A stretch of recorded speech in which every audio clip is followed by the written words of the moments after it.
I want to talk today about something that can change the quality of your life. And I'm going to entitle it The Road to Financial Freedom. Now, some of you may be on that road, and some of you might be sitting in your car thinking, where in the world is that road? Because I don't see it. Well, we're going to talk about it, and I'm going to give you 7 simple steps that you can take to be on the road to financial freedom. Now, when I talk about financial freedom, what comes to your mind? Now, I'll tell you what comes to my mind. It's the ability to do whatever you want, whenever you want to do it. Does that sound good? Absolutely. It's when you've come to the place when your money is now working for you rather than you working for your money. How many of you would like for me to just right now just wave a magic wand and you could stop working and go in tomorrow and say, I quit, and your money's now working for you? Would that be great? Well, you know, the reality of it is that one day you and I will no longer be able to have the opportunity to be able to work. And so we have to save, and these are biblical principles. But one of the biggest biblical principles of all, I think, is found in the Old Testament, and it's really the secret to wealth. And it's a simple verse in Deuteronomy chapter 8, verse 18, that Moses gave to the children of Israel. And he said in Deuteronomy 8:18, he says, "And you shall remember the Lord your God, for it is He," who? He who gives you the power to get wealth. In other words, it is God that gives all of us the ability, the health, the wherewithal, the car, to get the job, to be able to earn an income and to hopefully, prayerfully, and diligently be able to save for a day where one day we can be financially free. And we can do whatever we want, whenever we want to do it. And I was just with a couple this week, and they're going to be financially independent in just a few short weeks. And I asked them, I said, what are you going to do? They said, we are going to spend the rest of our lives on the mission field helping a leper colony. Wouldn't that be awesome? Now, maybe you're thinking, I don't want to go to a leper colony, but it'd be nice to serve in the ministry or to be able to do the things I'd really like to do. And that's what we're going to talk about. I want you to notice in your outline there's a little slide there. It's what's threatening your financial security. And we're going to talk about that, but let me tell you briefly a little bit about me and what I face every day. My goal is to help people to become financially free, regardless of the situation that you're in. Now, you might be sitting there saying, I don't know if you can help me. You'd be amazed. But that's my mission. And when I work with people, I find people that really fall into one of 3 categories. And maybe you see yourself in one of these 3 categories. You tell me. Here's the first category. The first category are people that are saving money, and they're using the stock market as their investment tool. They love to see the stock market go up. Who doesn't like that, right? But what happens in the last 15 years is every 3 to 5 years that market corrects itself, and your 401k becomes a 201k. Or your 403b becomes a 203b, or whatever it is. And it's not funny, but I mean, that's what's happened in 2001 and 2008. And so the market begins to correct itself. And what I do is I show people how to get the gains of the market without any losses. Wouldn't that be nice? The second category of people are people that are saving money using their 401k, 403b, IRAs. If they're a self-employed business owner, they've got a SEP plan. And what they're simply doing is utilizing this tax code called a 401k or 403b tax code. All it is a law where they put their money into a vehicle governed by these laws where they can grow their money tax deferred. And it's the fastest way to grow money, tax deferred. But what they don't realize in these 401ks, 403bs, and the like, IRAs, is that when they get to when they get their savings pool large enough to where they think they can be financially free, they have an unwelcome partner. And guess what that partner is? Some of you guessed it. It's the U.S. government with their hand out, and they're taking some 30 to 40% away in taxes. The sad part is most people have never prepared for that or planned for that. What I do is show you how you can get tax-deferred growth. And then in the end, when you decide you got your savings pool large enough and you feel like you're financially free, how to begin to then draw that money legally out tax-free. Wouldn't that be nice? It gives you a lot more disposable income when you need it. Then there's the third category. Maybe you find yourself in this category. And that's the group of people that represent 76% of all Americans that are just living paycheck to paycheck. They don't see a line in the sand where they're going to be able to one day retire. They're encumbered by debt. They got house loans, car loans, student loan debts. Student loans now have become the second largest debt to the American household. And they see all this debt, and they see no time when they're going to be able to one day have a savings pool where they're going to be financially free or even be able to retire. Well, I also work with people in that category to be able to increase cash flow, eliminate debt quickly, and show you where that road to financial freedom is so that you can get on that road and one day have a set date that gives you a great sense of security knowing that one day you're going to be financially independent or close to it. So when we go through this, I want you to notice this slide down here. What's threatening your financial security? And some of you probably could already give me more suggestions than what I have down here. But I want you to notice the cartoon. The guy says the cost of living has not changed in 20 years. It's always been 10% above what I earn. Anybody relate to that? Yeah. So what are the things that are threatening financial security today? Number one, the cost of living. Have you noticed beef prices? When's the last time you were able to buy a hamburger, a roast? I mean, dairy prices, cheese prices, gas prices, you name it. And so American incomes are going up, yes, or at least for some people, but the cost of living is going way up. And so that's one thing that's threatening financial security. And let me give you a list of others. Procrastination. America has created an environment of spenders instead of savers. And so what happens is people are chasing their debt and never learn to be a saver. Well, I'd love to save. I know I should save. I know it's a biblical principle to save. It's just common sense to save. But really, I can't. And I love Pastor Chris's statement. I mean, if you could grab this one statement from last week, this can revolutionize your life. And remember what he said? He said, just to say no for a little while so you can say yes for the rest of your life. And that's really what it's about. And many of you need to learn how to be a saver. Stop procrastinating. And then debt. What happens is you know, when the transmission goes out, what happens? The old plastic comes out because you haven't prepared for it. And that $3,500 transmission becomes a $6,500 transmission down the road. And when you get into debt, you lack security, then poor spending habits begin to ensue, and man, you're in trouble. Now let me ask you a question. Here's a provocative statistic. If you had 100 people turning age 65 today in 2015, guess how many are financially free? Out of 100 people turning age 65 today, how many financially free? The latest survey, 4.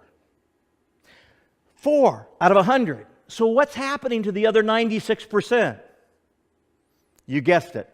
They're becoming a greeter at Walmart, going back to work, staying at work, living off charity, family, somehow scraping and scrounging to make a living. And that's the sad statistic, and it's only going to get worse. And you see in your slide, out of 100 people turning 65, only 4 are financially independent. Now, let me give you real quickly, in the short amount of time that I have, let me share with you 7 quick steps to financial freedom. Here they are. Are you ready? Hold on to your seat. Put your seatbelt on. We're going to go through them. Number 1, inspect so that you can expect. Doesn't it make sense that if you want to make more money later, or if you want to have more money later, you got to know what your money is doing today? Absolutely. You have no idea how many times I talk to people and I'll ask them, I'll say, hey, how's your 401k doing? Oh, it's doing great, made 7%. And when they come and bring in their stuff, I look at management costs, allocation fees, and I say, you know what? You actually got 3.95% on your money after all the fees and administrative costs. What? Are you kidding me? and I'll have some that, I had one the other day that said, well, I've got almost $500,000 in my 401k. I said, that's awesome. She goes, oh yeah, I'm set for retirement. So she brought in her statement, and she was surprised as I was to see she only had a little over $200,000. The problem is people don't inspect so that they can one day expect to be financially free. So you need to do that. Listen to what the scriptures say down here. Luke 14, verse 26. Jesus said this. He uses a great financial principle for a spiritual truth. He's talking about the costs of following me. And he uses this financial principle kind of like a duh moment. But he says in Luke 14, verse 28, "For which of you, intending to build a tower, does not sit down first and count the cost, whether he has enough to finish it?" Pastor Chris used that verse last week. But it's a simple financial principle that if you're going to build a house or you're going to build anything, you're going to buy a car, typically, you want to be able to first sit down and say, hey, do I really have enough money to do this? And that's what I'm saying. Using this very simple biblical principle, a common sense principle, that if you want to build this bank of money so that you can financially be free someday, free of debt, do what you want when you want to do it, you have to begin to inspect so you can expect. There's another one, Proverbs 14, that says something really good. In Proverbs 14, Solomon said, "The naive believe everything." These are the people putting money in 401k and just throwing money out, crossing the fingers. I hope I have enough money, kicking their heels up here in Kansas, saying, I hope I have enough money so that one day I'll be financially free. The naive believe everything, but a wise man looks well into the matter. So inspect so that you can expect. Here's number 2. Number 2 is increase your cash flow. Increase your cash flow. Look at the little diagram in your notes there. Wouldn't it be nice to be able to go down in your basement and all of a sudden you've got a pipe, a big old pipe, that wheel. You see that wheel there? And you just turn it on and money just flows out. Wouldn't that be great? I know a guy that can install that for you. How many of you are looking for it? No, not really. But anyways, it would be nice, wouldn't it? Let me ask you this. Do you get a tax fund at the end of the year? A tax refund? Okay, some of you do. I had a person call me the other day and they said, man, if we just had another $200, if we had another $200 a month, we'd be rich. And I said, well, I did your taxes and you got a $5,500 refund. And I'm going to show you how to increase your cash flow by $400, twice the amount of money that you need to feel rich. Go and take a W-4 statement, go into your HR office, change your withholdings, and you've just increased your salary by $400 a month. And really, does it make sense to give the government $5,500 a year and then they give it to you back next year without any interest? And this person was like, you know what, you're right. That doesn't make any sense, does it? So look for ways to increase cash flow. And that's one of the things that I love to do is help people find ways to increase cash flow so that they could put it towards their future financial freedom days. And so here's the next thing I want you to do. Number 2 is increase cash flow. Number 3, I want you to eliminate debt. You have to eliminate debt to become financially free. I love what Deuteronomy, there are 613 ceremonial and civil laws that God gave to the nation of Israel. So when God was in charge, he said, look, Israelites, Deuteronomy 15:6, he says, for the Lord your God will bless you just as he promised you. So God's wanting to bless his people. But in doing so, he makes this comment. Listen to this. He says, you shall lend to many nations. You can be a lender, but you shall not borrow. You shall reign over many nations, but they shall not reign over you. How many of you feel the wrath of the golden rule? You see, in the financial world, with Visa, MasterCard, American Express, Discover, you name it, any store card, the golden rule is, he who has all the gold makes the rules. How many of you just had your 1.3% introductory rate credit card jump up to 23%? They make the rules. And in the beginning, God said, you shall never borrow, but you can be a lender, but I never want you to be a slave to the lender.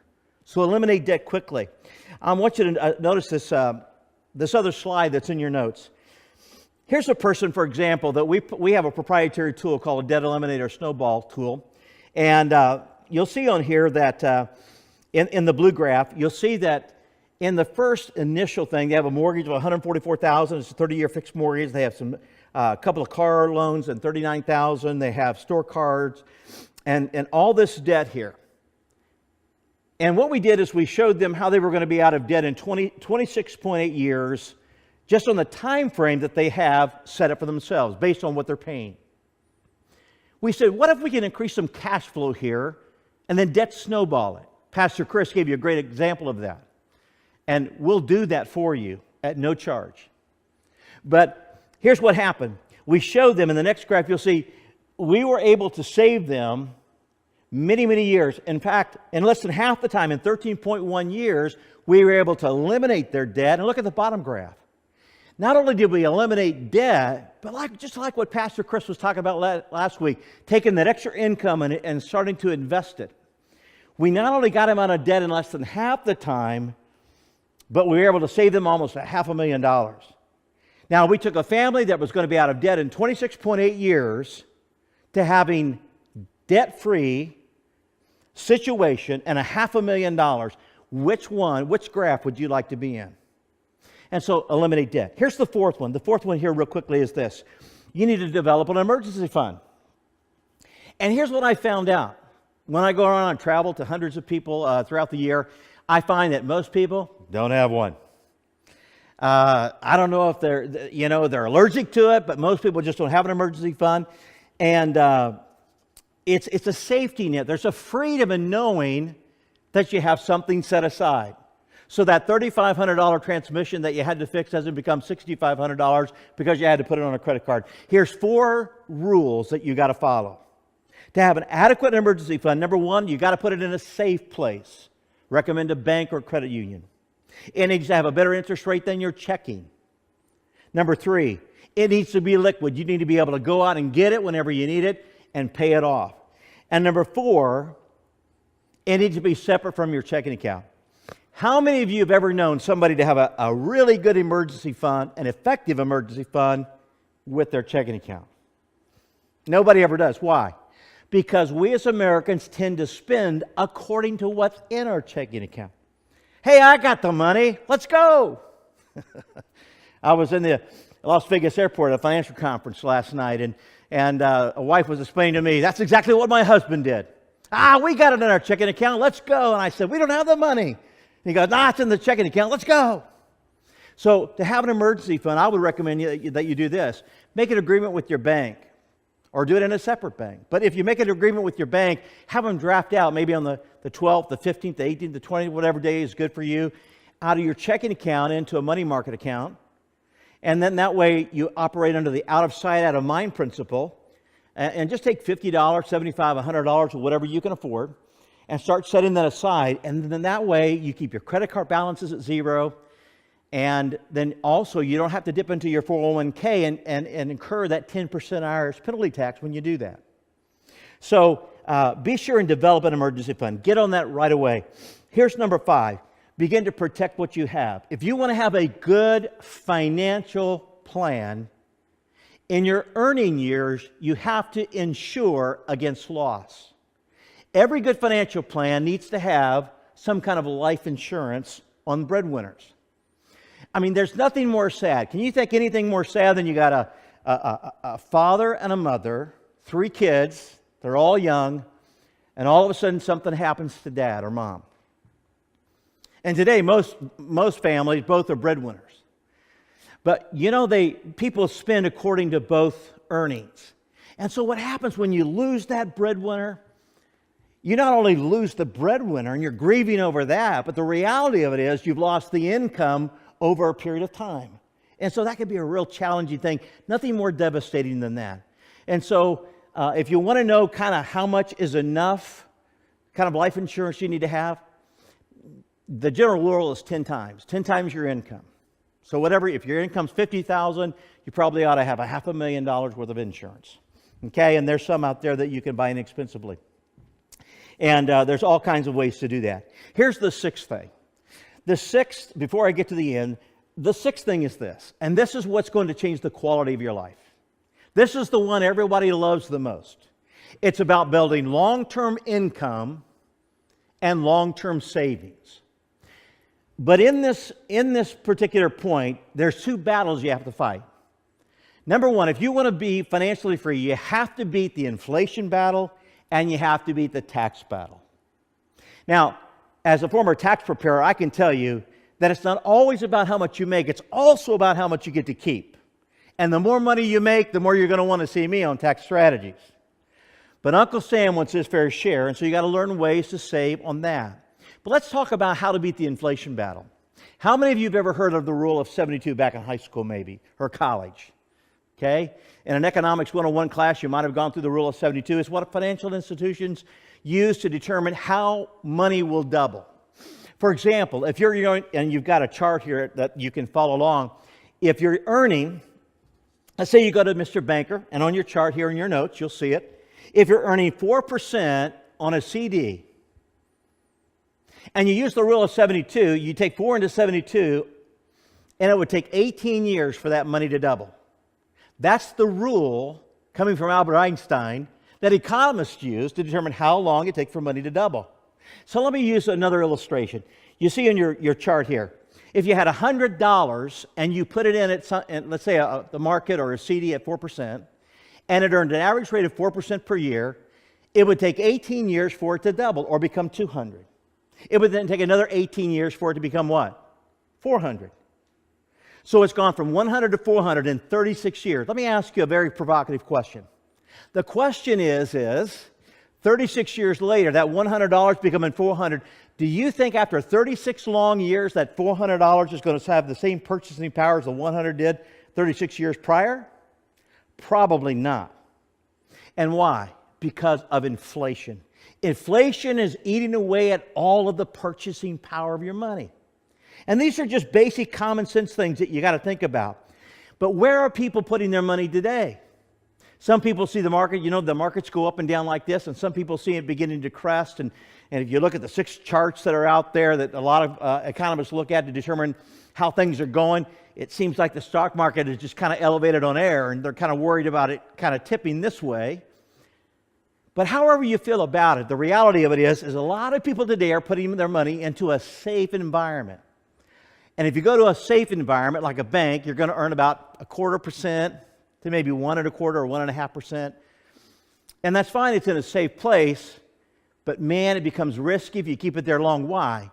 Because it hurts you in the long run building against inflation. It's not an inflation fighter.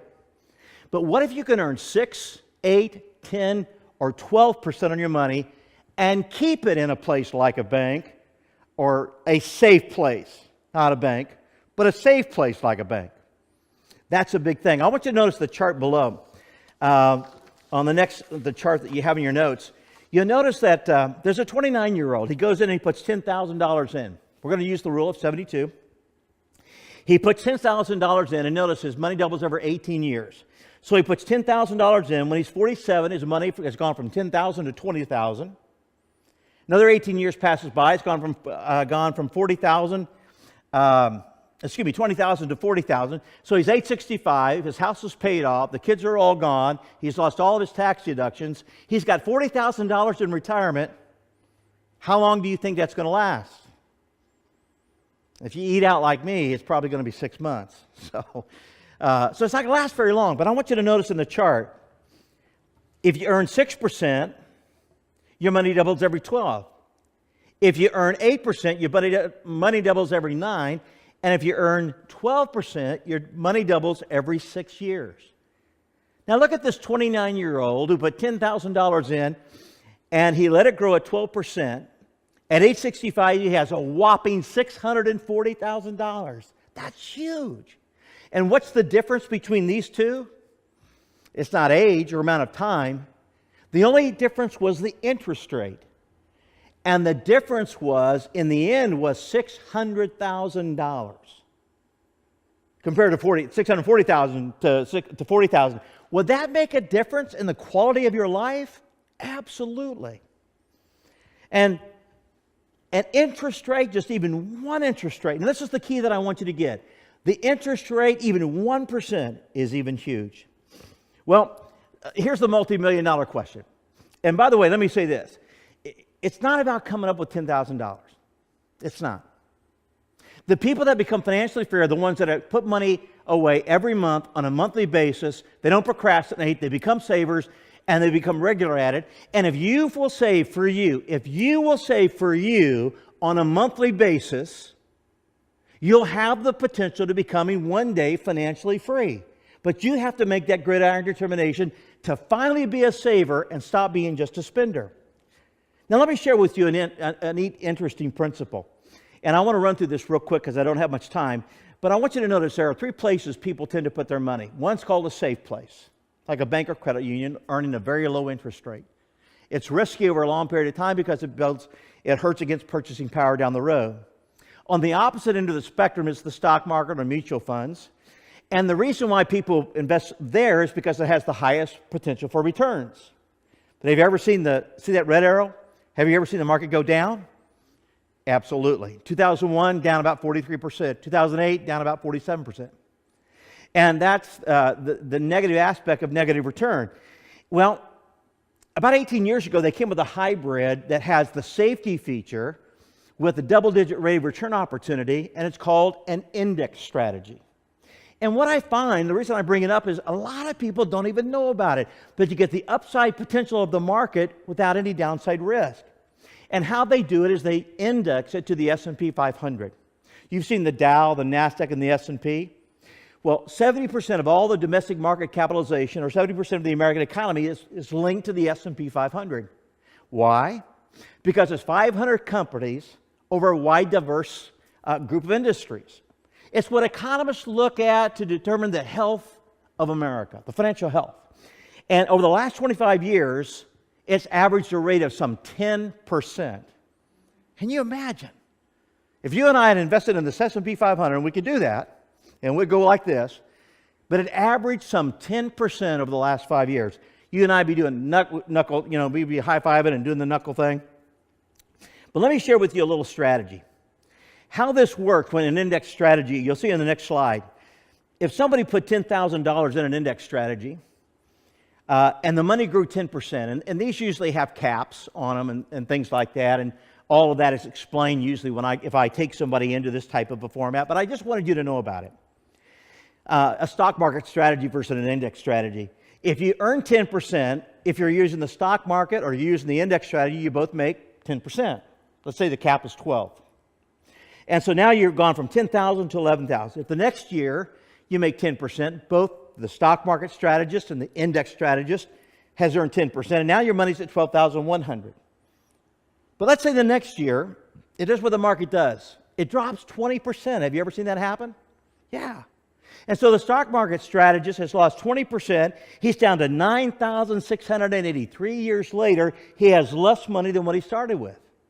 In an index strategy, what seems to be so popular about that, and a lot of people don't seem to know about it, except a lot of people are running to it, is that it locks in your money. And so my question is where would you rather be, at 9,680 or 12,100? And then when the market moves back up, where do you want to start from? And that's how an index strategy works. That's how you beat the inflation battle. The next thing I want to say real quickly is how to beat the tax battle. You'll see the next slide. You got a 30-year-old that wanted to make $1 million in 30 years. By the time he's 60, he wanted to retire. He goes to Mr. Banker and he says, hey, I want to be able to get out of this, and be able to be financially free in 30 years. And so all of a sudden he puts in his money and he earns 5%. And the banker says, well, I'll tell you what, here's what you got to do. You got to start off with $1,639 per month. What do you imagine the 30-year-old did? $1,639 per month. There's no way. There's no way I can do that. Do you know any 30-year-olds that can do that? Probably not. And so, and he's taxed on it on top of that. But look at the next one. The next one is a guy that decides to beat the inflation battle. He earns 10%, but he's still being taxed.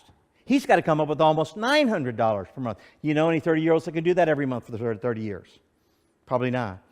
But here's a guy that beat the tax battle and the inflation battle. He earned 10% and grew his money tax deferred, was going to be able to take it out tax-free. Hey, look, he only had to put $438 away per month. You probably know somebody that can do that, and you probably could do something like that. But that's the way you beat the inflation battle and the tax battle. The last slide I want to show you before I close is simply this. And that's number 7, estate planning. Some of you, young families especially, need wills. Some of you that have been around for a while, you might need a trust. But all of these are things that we can help you with and we can discuss later, because we're going to give you an opportunity. And I'm going to show you the 7 things on your last little piece of slide that you have here. Here's the 7 things that we talked about, and this is what I want you to do. If you look down the 7 things, I'm going to make this offer, and I made it to Chris. I said, look, I want what we do together to be results-oriented. Not just a great message, not just good information. I want it to gain results for the glory of God. So I'm going to offer my help. And so you have a connection card right there in your envelope. Grab your connection card, and I want you to look at these 7 things on the slide that's in your notes. These 7 things. And I want you to put in your name and your phone number, maybe a good time for you to be reached, and then write down of these 7 things, which is the most important to you. And then the church is going to be able to contact you, and we'll get together and we'll sit down. And for the glory of God, we're going to get to a place where God wants us all to be. Amen?